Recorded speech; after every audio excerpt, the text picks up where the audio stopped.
So, what's going on here? E equal to not mc square. Cannot be mc square. What is mc square? M is mass and c square represents speed of light multiplied by itself. What is mc square?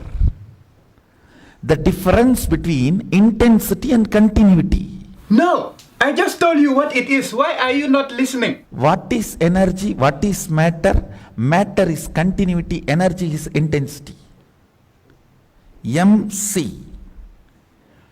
What do you call as matter? Anything continue.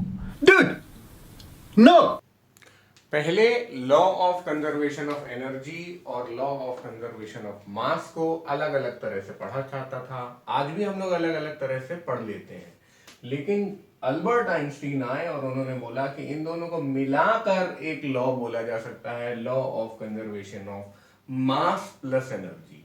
और उन्होंने कहा मास और energy एक ही entity के दो रूप हैं, दो तरीके हैं, दो फॉर्म्स हैं, और मास एनर्जी को हम लोग आपस में इंटर कन्वर्ट कर सकते हैं।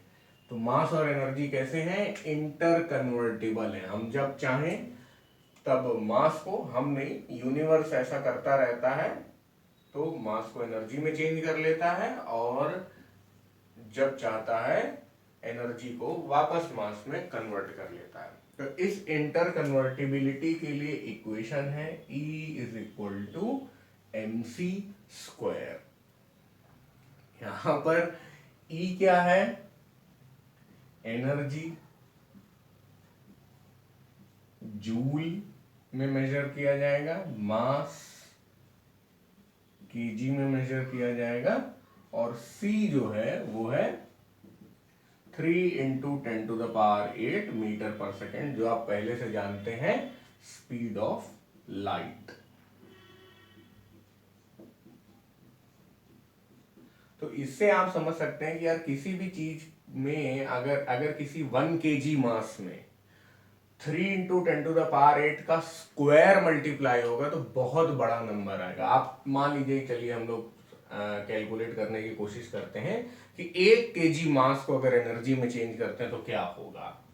तो 3 इंटू 10 टू द पावर 8 का स्क्वायर हो जाएगा, जो कि हो जाएगा 9 into 10 to the power 16 joule, which is a very very large number. तो इसीलिए हम लोग इस फॉर्मूले से ये समझ सकते हैं कि भाई थोड़े से मास से बहुत ज्यादा एनर्जी क्रिएट की जा सकती है।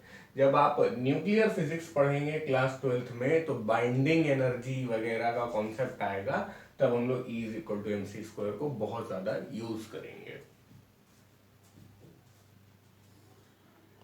एनर्जी अलग अलग तरह के फॉर्म में होती है और एक फॉर्म से दूसरे फॉर्म में चेंज होती है। जूनियर क्लासेस में 9th 10th में हम लोग ने इस तरह के कन्वर्जन बहुत देखे हैं। तो इलेक्ट्रिकल एनर्जी चेंज हो जाती है। कौन सी एनर्जी में? अगर इलेक्ट्रिकल हीटर है, भाई आपको केवल इस तरह देखना है कि जब हम हीटर जलाते हैं तो हीटर ऑन करने के लिए क्या चीज की जरूरत होती है? इलेक्ट्रिकल एनर्जी की।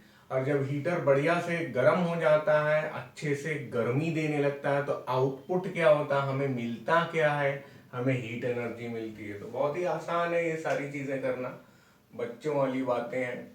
स्टीम इंजन में हीट एनर्जी यूज होती है और फिर स्टीम इंजन उसको काइनेटिक एनर्जी में चेंज कर देता है, यानी कि हमारी जो रेलगाड़ी है वो आगे चलने लगती है। तो आप काइनेटिक एनर्जी भी लिख सकते हैं इसको, लेकिन अच्छा रहेगा कि आप इसे मैकेनिकल एनर्जी लिखें, क्योंकि काइनेटिक एनर्जी मैकेनिकल एनर्जी का एक हिस्सा है। ऊपर भी ट्रेन चढ़ जाती है तो पोटेंशियल एनर्जी भी मिल जाती है, तो इसलिए मैकेनिकल लिखना ज्यादा अच्छी चॉइस है। लाउड स्पीकर में क्या होता है?